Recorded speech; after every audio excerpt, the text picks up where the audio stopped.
चश्मा में दर्शकों आपका स्वागत है। मैं हूं आपके साथ राशिद जहीर। मध्य प्रदेश में शिवराज चौहान को मैं अगर आपसे यूं कहूं कि लगभग साइड लाइन ही नहीं ख़त्म कर दिया जा रहा है तो इसमें अतिशयोक्ति नहीं होगी।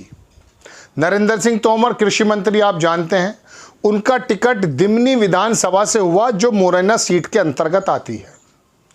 मैं आपको दर्शकों सबसे पहले अखबार की वो खबर दिखाना चाहता हूं कि अखबार ने उनको संभावित सीएम भी बता दिया है, लेकिन अखबार तो बताने में हम नहीं जाएंगे।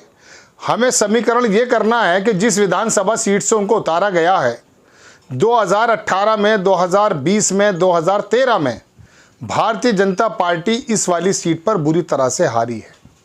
अगर ये सीट नरेंद्र सिंह तोमर जीत करके आते हैं तो उनका सीएम संभावित जो चेहरा है वो कितना ज़्यादा मजबूती से उभरेगा, इस बात का अंदाज़ा आप कर सकते हैं। लेकिन पर्दे के पीछे अगर मैं आपको लेकर जाऊंगा तो इस विधानसभा सीट पर तोमर की जो उनकी बिरादरी है उसी की 60,000 वोटों से ज़्यादा है।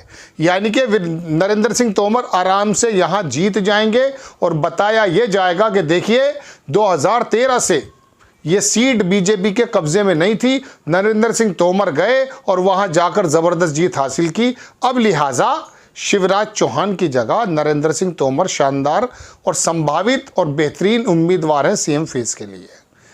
इसका मतलब ये हो जाता है कि लगभग शिवराज जी के चारों तरफ जो कंक्रीट की दीवार बनाई गई है वो मजबूत होती जा रही है ताकि उनकी घेराबंदी की जा सके। सबसे पहले मैं आपको अखबार की खबर दिखाने से पहले एक रिपोर्टर है न्यूज़ 24 के, उन्होंने छापा कि दिमनी विधानसभा के कुछ फैक्ट समझें। 2013 में ये सीट बसपा जीती थी, बीजेपी तीसरे नंबर पर थी। 2018 में ये सीट बड़े अंतर से कांग्रेस जीती। 2020 के उपचुनाव में सिंधिया संघ कांग्रेस छोड़ बीजेपी में आए उम्मीदवार को बुरी तरह हार हो गई। जो सिंधिया साहब के साथ चले गए थे कांग्रेस के विधायक, वो जब दोबारा 2020 में लड़ना है तो वो फिर दोबारा हार गए। कांग्रेस के दूसरे बंदे ने उसको हरा दिया।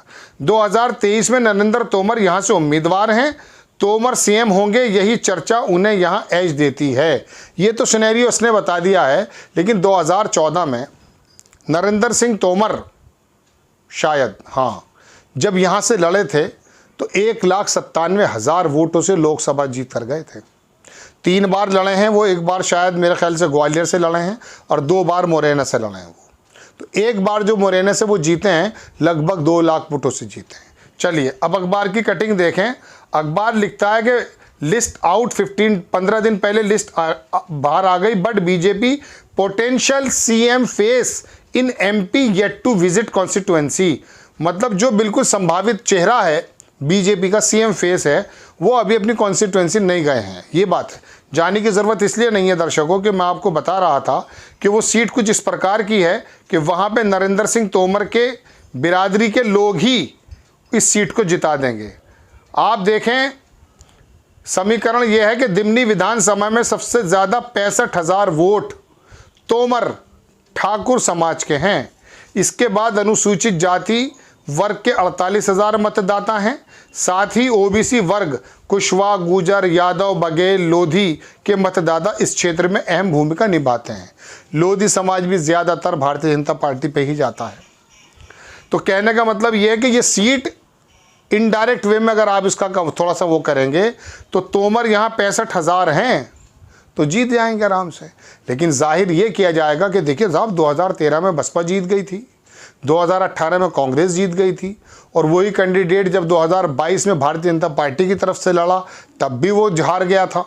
तो लिहाजा तोमर साहब ने ऐसा काम कर दिखाया है कि 3 बार की सीट हारी हुई भारतीय जनता पार्टी की जीत कर दिखा दी। जबकि 1980 से लेके 1998 तक ये सीट जो है, या 2008 तक, मैं एग्जैक्टली भूल रहा हूँ, एक बार को छोड़ के भारतीय जनता पार्टी के कब्जे की सीट है।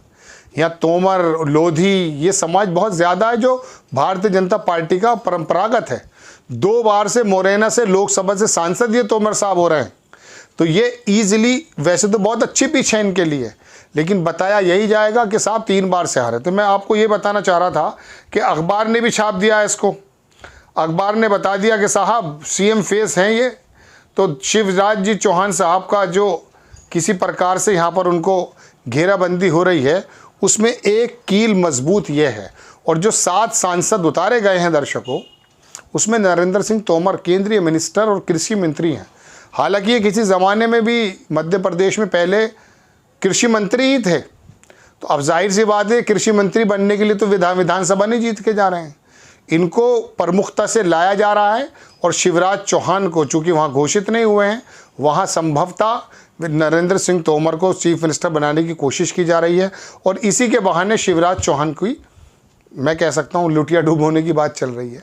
यही वजह है कि शायद वो गंगा किनारे बैठ गए बेचारे जाकर। आपको खबर कैसी लगी अपनी राय कमेंट्स बॉक्स में ज़रूर दीजिए। चैनल को सब्सक्राइब कीजिए, शेयर कीजिए। नेक्स्ट टाइम मैं किसी खबर के साथ आता हूँ। जय हिंद।